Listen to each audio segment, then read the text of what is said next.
Good morning everyone. Previous lecture में हमने first lesson का फर्स्ट और सेकंड पार्ट कर लिया था। आज हम उसका थर्ड पार्ट करने जा रहे हैं। तो फर्स्ट और सेकंड पार्ट के लिए मैं आपको थोड़ा एक बार रिवाइज करवा देती हूँ कि जो ऑथर होता है जिसने ये स्टोरी लिखी है वो एक जंक शॉप यानी कबाड़ी की दुकान पर जाता है। वहाँ पर उसे एक रोल टॉप डेस्क मिलती है। उस डेस्क में जो ड्रॉअर होता है उसमें उसे एक सीक्रेट, उसके अंदर भी एक सीक्रेट डोर होता है और उसमें उसे एक क्या मिलता है, एक लेटर मिलता है जिसे वो निकालता है और फिर पढ़ता है। उस लेटर को जिम मैकफर्सन ने अपनी वाइफ कॉनी के लिए लिखा था, जिसमें वो बताता है कि वो एक सोल्जर था और कैसे कैसे उन्होंने युद्ध क्षेत्र में इजीली तरीके से शांति स्थापित की थी। ये सब के बारे में वो अपनी वाइफ को उस लेटर में लिखता है। तो जो ऑथर है वो लेटर को रीड करता है। अब लेटर रीड करने के बाद आगे वो क्या करता है उसके बारे में हम थर्ड पार्ट में पढ़ेंगे। तो इसके कुछ हार्ड वर्ड्स हैं जो मैं आपको बता देती हूँ। मडल्ड हेडेड, इसका मीन्स होता है भ्रमित यानी कंफ्यूज। एक्सपेंसिव, महंगी। कंजर्वेटरी, पौधगृह जहाँ पर बहुत सारे पेड़ पौधे लगे होते हैं। रिकॉग्निशन, पहचान। सफ्यूज, दमक उठी। टेंडरली, कोमलता से। स्ट्रोक्ड आउट, सहलाती रही। सडनली, अचानक से। और टीयर्स, आंसू। I folded the letter again and slipped it carefully back into its envelope। तो ऑथर ने क्या किया, उसने लेटर पूरा पढ़ लिया, उसके बाद उसने क्या किया, उस लेटर को फिर से फोल्ड करके और जिस एनवलप में वो लेटर रखा था उसी में वापस रख दिया।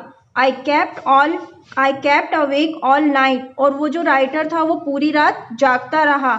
By morning knew what I had to do, अगली सुबह तक he knew what I had to do, कि उसे पता था कि उसे क्या करना है। I drove into Bridport, drove means driving करना।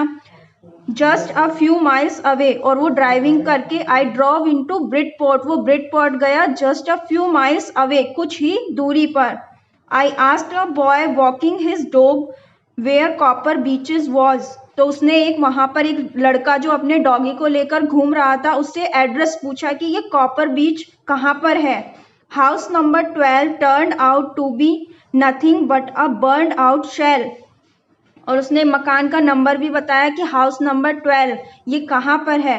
turned out to be nothing but a burned out shell, burned out shell यानी पूरी तरह से destroy यानी नष्ट हो चुका था। The roof gapping, roof means छत, जो छत की दीवारें थी उनमें भी दरारें पड़ गई थी। द विंडो बोर्डेड अप, जो विंडो यानी खिड़कियां जो थी वो भी पूरी तरह से नष्ट हो गई थी। I knocked at the house next door and asked if anyone knew the whereabouts of a Mrs McPherson, तो उसने क्या किया, जैसे उसे पता लगा जो वो एड्रेस पे गया था वो मकान तो पूरी तरह से नष्ट हो चुका था, तो उसने उनके पड़ोसी यानी नेक्स्ट डोर यानी जो उसके बगल में जो घर था वो वहाँ पर गया और उसने कहा इफ़ एनीवन न्यू, कि अगर कोई जानता है the whereabouts of Mrs McPherson, McPherson के बारे में अगर कोई जानता है कि वो कहाँ पर है तो मुझे बताइए।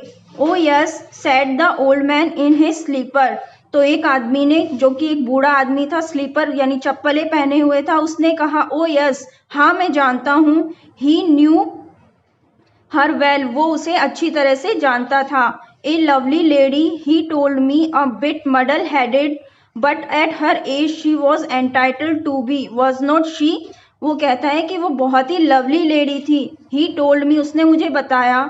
ए bit middle headed, muddle headed means होता है कंफ्यूज यानी बहुत ही कंफ्यूज रहती थी। But at her age she was entitled to be, लेकिन उसकी एज में ऐसे रहना कोई इस उम्र में इस तरह का कंफ्यूज रहना कोई बात नहीं है। ए 101 ईयर्स ओल्ड, और उसकी एज कितनी थी, 101 यानी वो 101 साल की थी। She had been in the house When it caught fire, और जब उस घर में आग लगी थी तो वो उस घर के अंदर ही थी। No one really knew how the fire had started, कोई नहीं जानता था कि आग कैसे लगी थी। But it could have been candles, लेकिन वो आग शायद कैंडल्स यानी मोमबत्तियों से लगी होगी।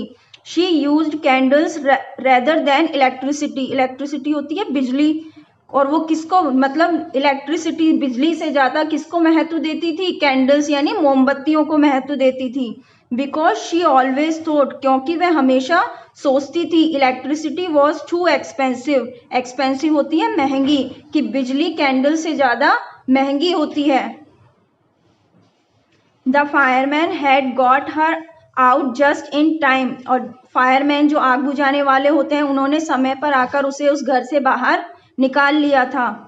She was in a nursing home now, he told me, Burlington house on the Dorchester road on the other side of town. तो उस जो बूढ़ा आदमी था उसने मुझे बताया कि अब मिसेस मैकफर्सन कहाँ पर है? एक नर्सिंग होम में है, जो कि कहाँ पर है? उस शहर के दूसरी साइड पर, Burlington house on the Dorchester road. I found Burlington House nursing home easily enough, और मुझे जो वो एड्रेस था बर्लिंगटन हाउस का वो आसानी से मिल गया था। There were paper chains up in the halfway and a lighted Christmas tree stood in the corner with a lopsided angel on top. I found, मैंने देखा, Burlington House nursing home, there were paper chains up in the halfway, यानी जो उसका अंदर जाने का जो रास्ता था उस पर क्या लगी हुई थी? पेपर चेन्स, यानी कागज की बनी हुई लड़ियां जिसको बोलते हैं वो लगी हुई थी। And a lighted Christmas tree, और एक क्रिसमस ट्री जिस पर लाइट से डेकोरेशन हो रखी थी वो कहाँ पर रखा था? साइड में रखा था। विद अ लोप साइडेड एंजल ऑन टॉप, और उसके क्रिसमस ट्री के ऊपर एक, मतलब चमकती हुई एक चीज लगी हुई थी। I said I was a friend come to visit Mrs. Macpherson to bring her a Christmas present. मैंने कहा कि मैं कौन हूँ? I was a friend, कि मैं एक दोस्त हूँ। किसका? मिसेस मैकफर्सन का, और उन्हें क्रिसमस का उपहार देने आया हूँ। I could see through into the dining room where everyone was wearing a paper hat and singing. तो मैंने जब डाइनिंग रूम के अंदर देखा तो वहाँ पर सभी लोगों ने क्या पहन रखा था? पेपर हैट, यानी कागज से बनी हुई टोपी पहन रखी थी, और वो सब क्या कर रहे थे? सिंगिंग, यानी गा रहे थे। The matron had a hat on too and seemed happy enough to see me. Matron होती है जो उस नर्सिंग होम की हेड, जो उस नर्सिंग होम को चलाती हैं। The matron had a hat on too, matron ने भी हैट पहनी हुई थी। And seemed happy enough to see me, और वह मुझे देखकर बहुत ही प्रसन्न हुई। She even offered me a mince pie, और उन्होंने मुझे क्या ऑफर किया? मिन्स पाई, यानी खाने की कोई चीज है वो उनको ऑफर की। She walked me along the corridor, और वो मुझे कॉरिडोर में छोड़कर चली गई। Mrs Macpherson is not in with the others, Mrs Macpherson उन सभी के साथ नहीं थी। शी टोल्ड मी, उन्होंने मुझे बताया। She is rather confuse today, वो आज बहुत क्या थी? कन्फ्यूज थी। सो वी थॉट, इसलिए हमने सोचा, it best if she had a good rest, कि अच्छा होगा कि वो क्या करें? आराम करें। She has no family, you know, तुम जानते हो कि उनका कोई परिवार नहीं है। नो वन विजिट्स, उन्हें कोई देखने भी नहीं आता है। So I am sure she will be only too pleased to see you, तो मैं मुझे विश्वास है कि वो तुम्हें देखकर बहुत ही प्रसन्न होंगी। She took me into a conservatory with wicker chairs and potted plants all around and left me, तो वो मुझे कहाँ पर लेकर गई? जो मैटर्न थी वो मुझे कहाँ पर लेकर गई? कंजर्वेटरी, यानी जहाँ पर बहुत सारे पेड़ पौधे लगे हुए थे। With wicket chair and potted plants, और गमलों में क्या लगे हुए थे? प्लांट्स लगे हुए थे। वो मुझे वहां लेकर गई और मुझे वहां छोड़कर चली गई। The old lady was sitting in a wheel chair, जो ओल्ड बूढ़ी जो महिला थी वो किस पर बैठी हुई थी? व्हील चेयर पर बैठी हुई थी। हर हैंड्स फोल्डेड इन हर लैप, लैप मीन्स होता है गोदी में, फोल्डेड यानी अपने हाथों को उसने कैसे रखा हुआ था? गोदी में रखा हुआ था। She had silver white hair pinned into a wispy bun, और उनके जो वाइट कलर के जो सिल्वर की तरह उनके बाल दिख रहे थे वो किससे बन थे? जो उन्होंने जूड़ा बना रखा था उसमें एक पिन लगाई हुई थी। She was gazing out at the garden, और वो गेजिंग यानी मतलब घूर कर देखना या किसी भी चीज को लगातार टकटकी लगाकर देखना। She was gazing out at the garden, और वो गार्डन की तरफ देख रही थी। Hello I said, she turn and look up at me vacantly, वह मुड़ी और मेरी तरफ देखने लगी। Happy Christmas Connie, I went on, I found this. वो जो ऑथर था उनके पास गया कि मैं आपसे मिलने आया हूँ। आई फाउंड दिस, वो लेटर उसे दिखाता है और कहता है कि ये मुझे मिला है। आई थिंक इट्स योर्स, मैं सोचता हूँ कि ये आपका है। As I was speaking her eyes never left my face, और एज आई वॉज स्पीकिंग, और जैसे मैं बोल रहा था, हर आईज, उसकी आंखें, नेवर लेफ्ट माई फेस, मेरे फेस से हट नहीं रही थी। I open the tin box and gave it to her, मैंने वो जो बॉक्स था जिसमें एनवलप रखा हुआ था उसे ओपन किया और उसे दे दिया। That was the moment her eyes lit up with recognition and her face became suffused with a sudden glow of happiness.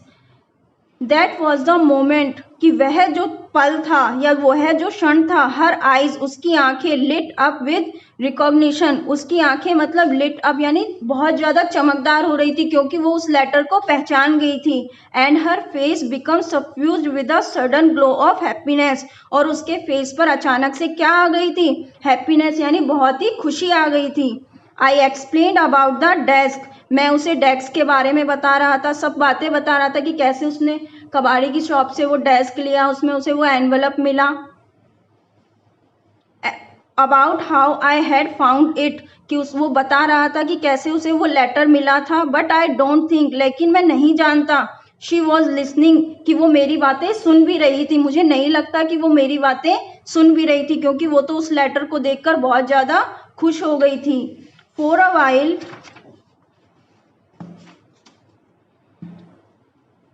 She said nothing, कुछ देर तक वह कुछ नहीं बोली। But stroke the letter tenderly with her finger tips, और वो उस लेटर को अपनी फिंगर यानी उंगलियों से क्या कर रही थी? टेंडरली यानी कोमलता से सहला रही थी। Suddenly she reach out and took my hand, अचानक से वह उठी और मेरे हाथों को पकड़ लिया। Her eyes were filled with tears, उसकी आंखों में आंसू भरे हुए थे। You told me you had come home by Christmas dearest, she said, उसने कहा था कि तुमने मुझे कहा था कि तुम क्रिसमस पर आओगे। एंड हेयर यू आर, और तुम आ गए हो। The best Christmas present in the world, कि मेरे लिए यह संसार का सबसे अच्छा क्रिसमस का उपहार है। Come closer Jim dear, sit down, वो कहती है कि मेरे पास आओ और मेरे पास बैठ जाओ। I sat down beside her, मैं उसके पास बैठ गया। And she kissed my cheek, और उसने मेरे गालों पर किस किया। I read your letter so often Jim every day, कि जिम मैं तुम्हारा लेटर रोज पढ़ा करती थी। I wanted to hear your voice in my head, कि मैं तुम्हारी आवाज़ को अपने दिमाग में रखना चाहती थी। It always made me feel you were with me, कि यह मुझे इस बात का एहसास दिलाता था कि तुम हमेशा मेरे साथ हो। एंड नाउ यू आर, और जैसा कि तुम अब मेरे साथ हो।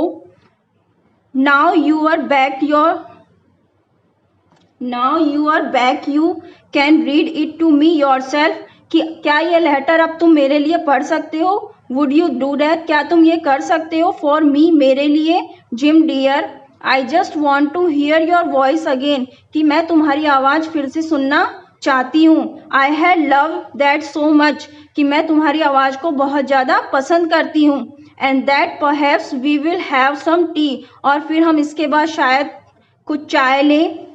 I have made you a nice Christmas cake, marzipan all around, वो क्या कहती है कि मैंने तुम्हारे लिए एक बहुत ही अच्छा क्रिसमस का केक बनाया है और उसके चारों तरफ मार्जिपन यानी जो क्रीमी लेयर है वो भी लगाई है। I know how much love you marzipan, कि मैं जानती हूँ कि तुम्हें मार्जिपन कितना पसंद है। तो अब ये लेसन यहाँ पे फिनिश हो गया है। अब आप इसकी रीडिंग करना, क्वेश्चन आंसर हम इसके नेक्स्ट लेक्चर में करवाएंगे। Thank you.